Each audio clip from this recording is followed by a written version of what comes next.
serving up the perfect strawberry for Wimbledon. Welcome to Mark and Pete. Here's a thought. Just desserts.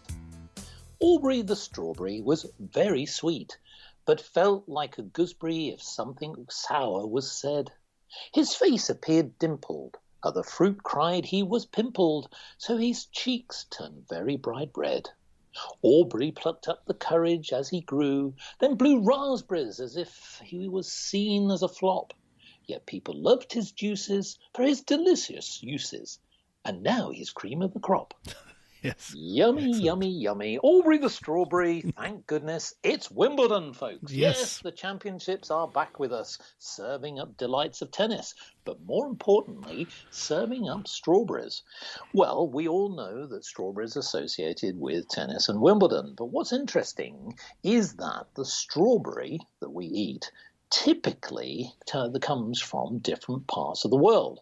Now, native strawberries have been grown in the British Isles for centuries, but the ones we eat today are products of centuries of crossbreeding, including those of North and South American varieties. But what is the perfect strawberry? Now, the genome-informed breeding is something that is actually going on. And what is that ability to be able to gene edit and modify the taste and flavours? In fact, I will ask Clergyman Pete, what do you think of the strawberry? And do you think there's any concerns about maybe some genetic modifications? Yes, good point. I mean, I grow strawberries in my garden. They tend not to be as big and red and juicy as the ones they serve at Wimbledon, but, homegrown and they're fine. Strawberries are great.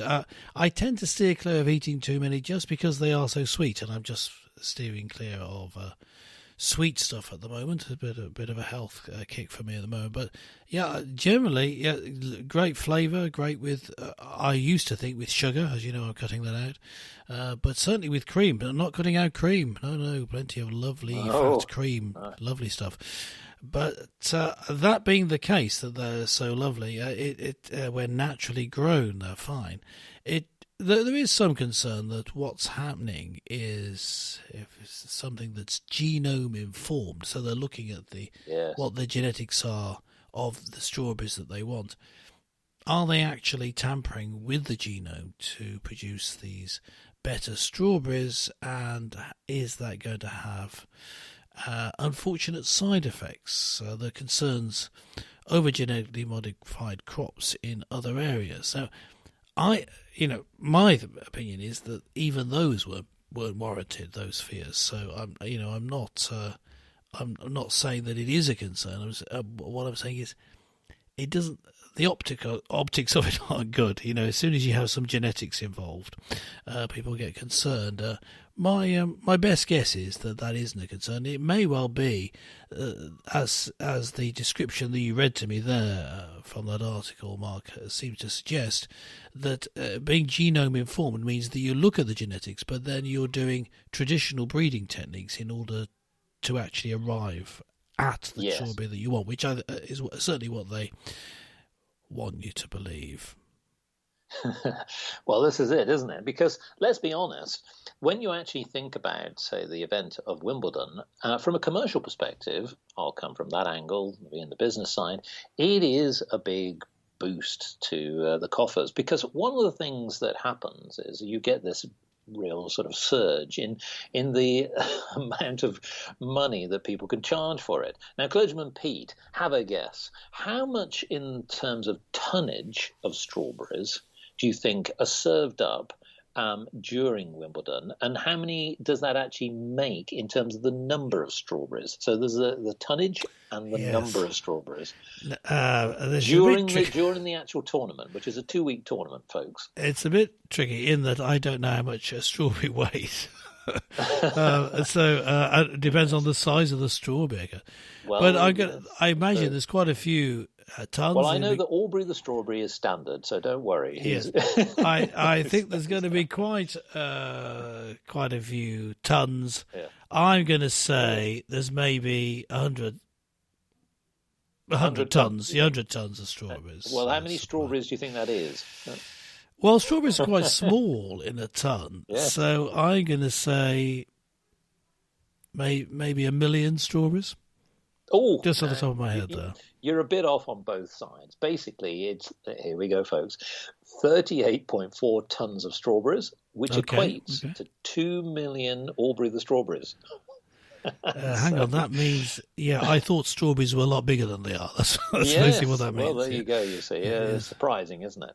But when we come back to the point about what breeders are trying to do, some breeders are even going as far as possibly not just developing the sweet strawberry, but potentially even a savoury strawberry. Can you even think about that? I mean, I find that a little bit no, it wouldn't really, myself. To me, it wouldn't really be a strawberry if it weren't at least somewhat sweet. Yeah.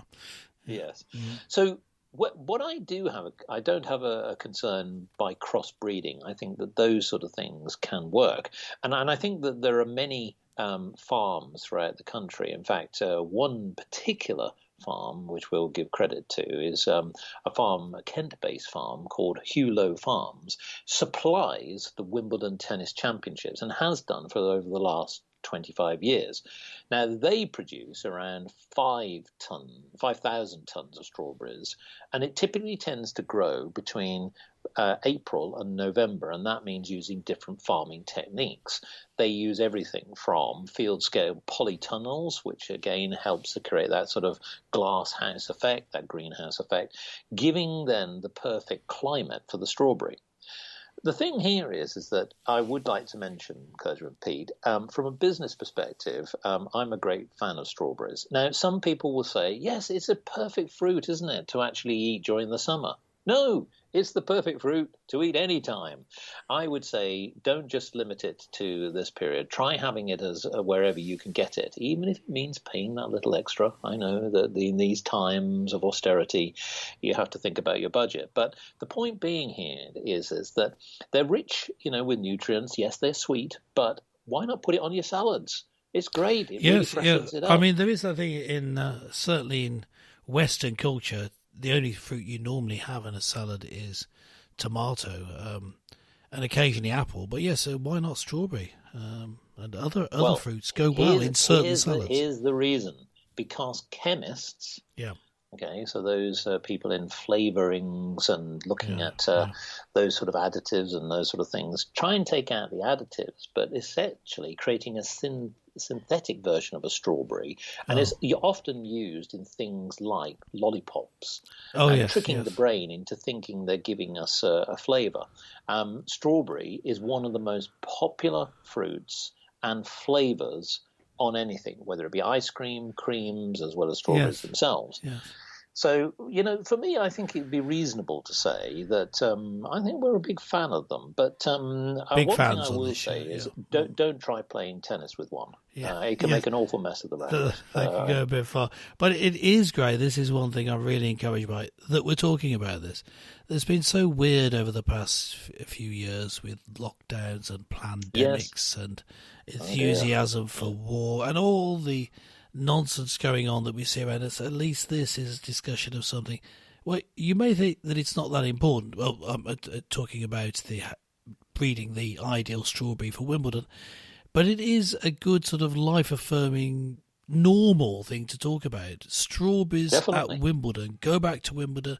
They're playing tennis. Even if you don't enjoy tennis, you enjoy having a beer and watching tennis, or maybe sipping champagne or Pimm's and watching tennis and eating strawberries. Of course you do. With a bit of cream. Even if you don't, you pretend that you do because it's the British thing to do. So, it's good to be back to that. So, thank goodness for these unimportant matters. They're unimportant, but their very unimportance makes them good to talk about. Getting back to real life from all the nonsense and maybe escape from the current woke nonsense we often talk about here on Mark and Pete. Thanks for listening. Food for thought. Yes, and I think that's all we've got for you this week. Remember to tune in next time for more exciting comment from your favourite podcast, Mark and Pete.